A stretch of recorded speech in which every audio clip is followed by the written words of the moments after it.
Hello everybody, this is the first lecture on thermodynamics. It's all about gas properties, pressure, thermodynamic work, and the first law of thermodynamics. There should be an accompanying problem set lecture that goes with this lecture. Let's get started. So let's start with kinetic molecular theory of gases. Kinetic molecular theory lets us describe macroscopic properties of gases via the microscopic motion of particles. So for a gas, well, a gas is made of a large number of very small particles that are in constant random motion, as we can see over on the right here. They're going to collide with each other and the walls of the container and bump into each other. And if we analyze this motion, we can explain things like pressure, temperature, and volume just by analyzing that microscopic motion of our gases. Now, usually when we work with gases, we're dealing with an idealized version of a gas called an ideal gas. In an ideal gas, the particles are very small relative to the volume of the gas. Another way of stating that is that they're very far away from each other relative to the size of the particles. When the gas molecules interact or collide, they collide elastically with one another and with the walls of the container, which means that kinetic energy is conserved. There's no transformation of molecular kinetic energy into other types. And for an ideal gas, there are no forces between the particles except during collisions. I'll talk about why that's important in a minute. So, if there are no forces between our particles except during collisions, then that means there's no potential energy between molecules. Because potential energy arises because there's this force that depends on distance, just like with gravity or with the electrical force. Because there's basically no forces between our molecules and no potential energy, all of the internal energy of the molecules, or of the gas, is kinetic energy of the molecules. And since temperature is a measure of average kinetic energy of the molecules, then the temperature is also going to be proportional to the internal energy of our gas. So you can measure the internal energy of your gas with a thermometer if you know a few other things about your system. Now note, this only works in kelvins or other systems of absolute temperature where zero is absolute zero, the lowest temperature. Ideal gases are idealized, but they are a very good approximation of a real gas when the gas is at a relatively high temperature and a low pressure. Really just that just means our molecules aren't packed very close together and they're moving pretty fast. If we pack them really close together, then intermolecular forces, which actually do exist, are going to come into play, and so they won't behave like ideal gases.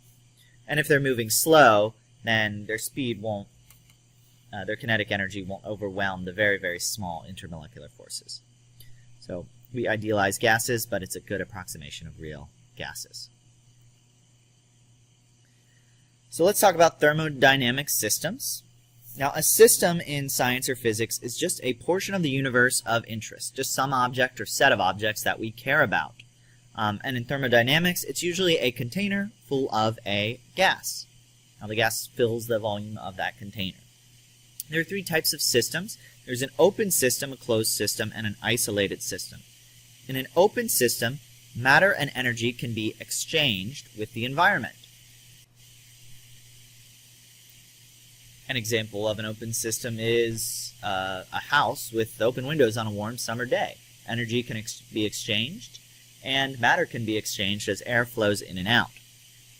A closed system is a system in which matter cannot be exchanged with the environment, but energy can be exchanged.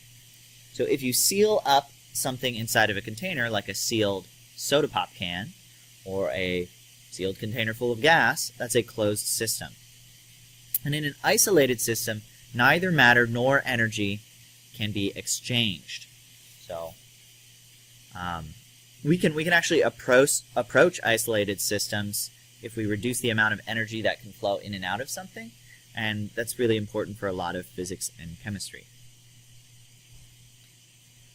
Usually our thermodynamic system is a closed system of an ideal gas with a movable piston. And I've linked this FETSIM gas properties because it demonstrates a lot of really important properties of gases. I'm not going to go to the link right now, but it shows us a simple thermodynamic system with an ideal gas. Often we have a movable piston in our container so that the volume of our gas can expand and contract. And well, that's how an engine works, and that's what a lot of thermodynamic systems are used for. We move a piston by expanding or contracting. Some important properties in our system are going to be temperature, which is proportional to the internal energy of the gas. It's a measure of the average internal energy of the molecules. Pressure. Now, pressure is caused with molecules colliding with the walls of the container, and they push outward on the walls. And volume, which is the amount of space that a gas takes up or a system takes up. In addition, because it's a closed system, we can exchange energy.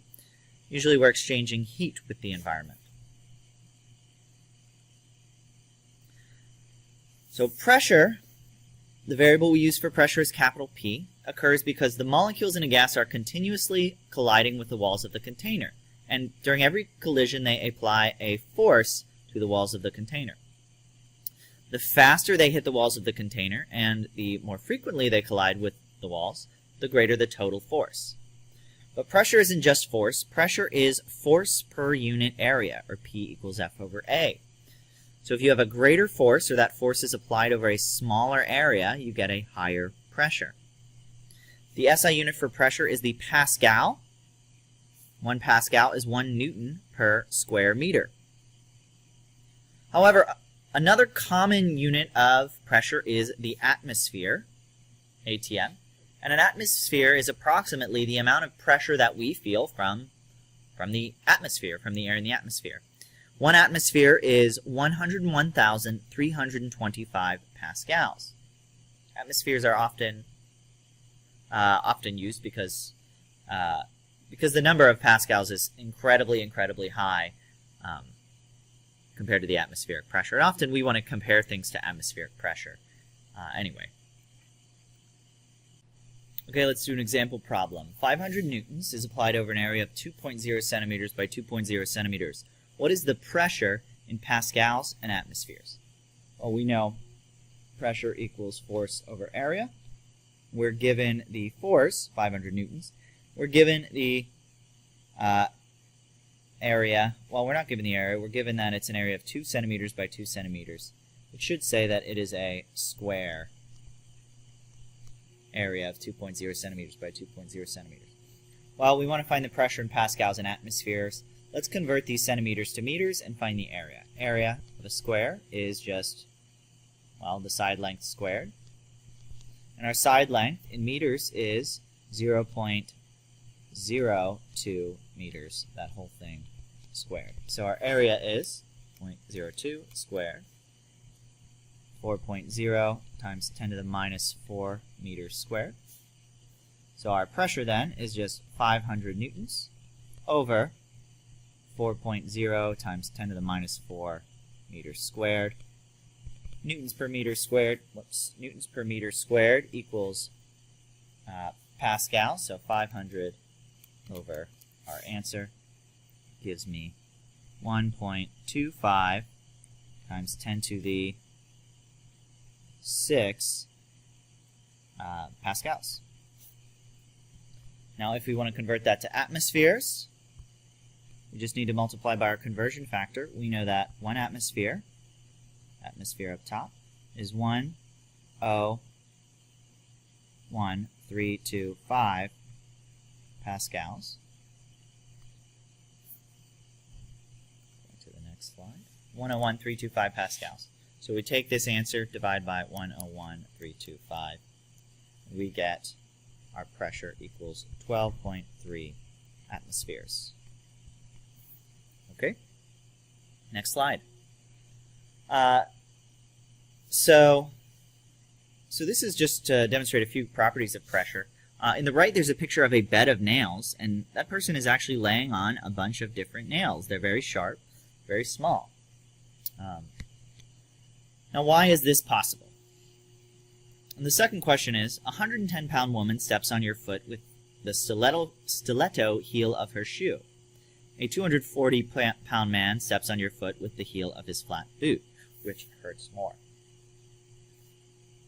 So for our bed of nails, even though we're lying on a bunch of very sharp nails, because there are so many nails, the force of your weight is distributed over a much larger area than if you were to apply that force over a single nail. So even though it's the same force, you're decreasing the pressure on any part of your body. Therefore, it doesn't pierce your skin, because pressure equals force over area. Increase A, we decrease P.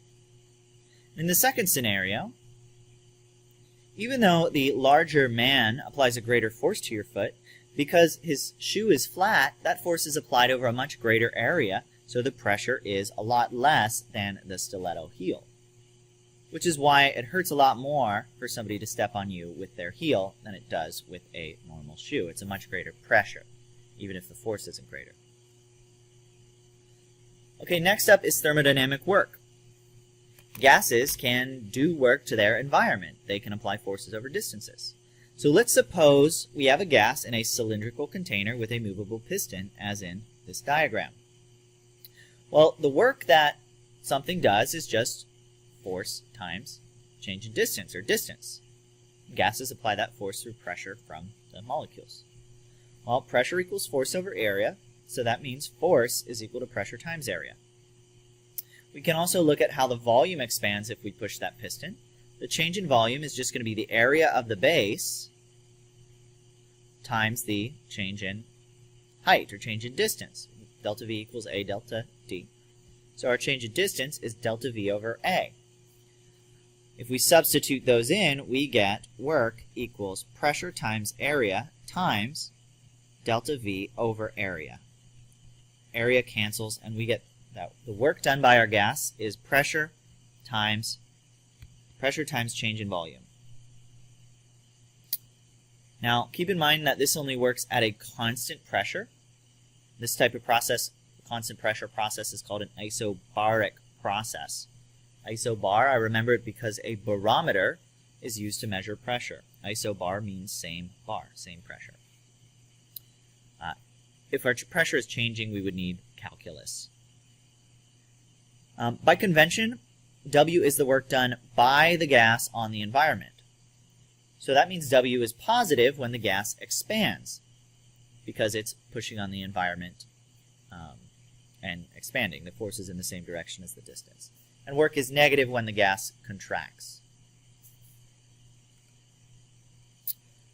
Example, a gas compresses isobarically from 0.45 cubic meters to 0.41 cubic meters. In this process, negative 120 joules of work is done.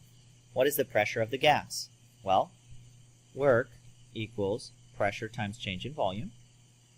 If we're solving for pressure, pressure equals work over change in volume. Our work is given as negative 120 joules. And our change in volume is just final minus initial, 0.45 meters cubed minus 0.41 meters cubed. So the pressure, actually I actually switched these. It should be final minus initial volume, so it should be plus 0.41 meters cubed and minus 0.45 meters cubed. So I corrected that there. But anyway, negative 120 divided by our change in volume is negative 0.04. We get a pressure of 3,000 pascals. 3,000 pascals. Volume is just the amount of space that our material takes up. There's not a whole lot for this other than the units. The units for volume are meters cubed, but there are some other common units for volume. Liter is a common one. A liter is 1,000 cubic centimeters. And so 1 liter equals 1,000 cubic centimeters, or 0.001 cubic meters. If we convert 0.245 liters to meters cubed, we do 0.245 liters times, well, 1 liter in the denominator, 0.001 meters cubed, or 10 to the minus 3 cubic meters. So we're multiplying by a small number, 0.245 times 0.001 equals 2.45 times 10 to the minus 4 cubic meters. We're going to want to convert to cubic meters anytime we want to write things in SI, because liter is not the SI unit. Okay, last of all, we have the first law of thermodynamics. So our thermodynamic system, our gas, can exchange energy with its environment through heat that it exchanges, or work that it does, or work that's done on it. Delta U, the change in internal energy of our gas, is equal to the heat added to the gas minus the work that our gas does. And the work is, of course, P delta V. So this is really just a statement of conservation of energy for our thermodynamic system. The total change in energy of our system is equal to the energy that's added through heat and the minus the energy that's lost through work. You can also restate this by saying the maximum efficiency of a heat engine is 100%. We can only convert up to 100% of our heat to work. Now, it turns out later that we can't even get 100%, but we'll need the second law of thermodynamics for that. Example, in one stage of an engine, a gas's internal energy increases by 200 joules when 350 joules of heat is removed. How much work is done? Is the work done on the gas or by the gas? And does the gas expand or contract? So, we have the change in internal energy. We have this heat that's added or removed, so let's write it out. Delta U equals, well, the energy increases, so positive 200 joules. 350 joules of heat is removed, so Q equals negative 350. And we want to solve for work. We use delta U equals Q minus W. Solve for work, move work to the other side. Move delta U to the other side, we get work equals Q minus delta U. Plug in our numbers. Q is negative 350 joules minus delta U, 200 joules. So our work done is negative 550 joules. Work is negative 550 joules. So since the work is negative, work is done on the gas by the environment, and our gas contracts. Its volume decreases. So in summary, ideal gases are thermodynamic systems made of small particles in random motion colliding with the walls of their container. Pressure is force per unit area. Gases can do work by expanding, and at a constant pressure, that work is pressure times delta V. And our first law of thermodynamics is that the change in internal energy of a gas is the heat added minus the work the gas does. That's all. Hope that was helpful. Bye.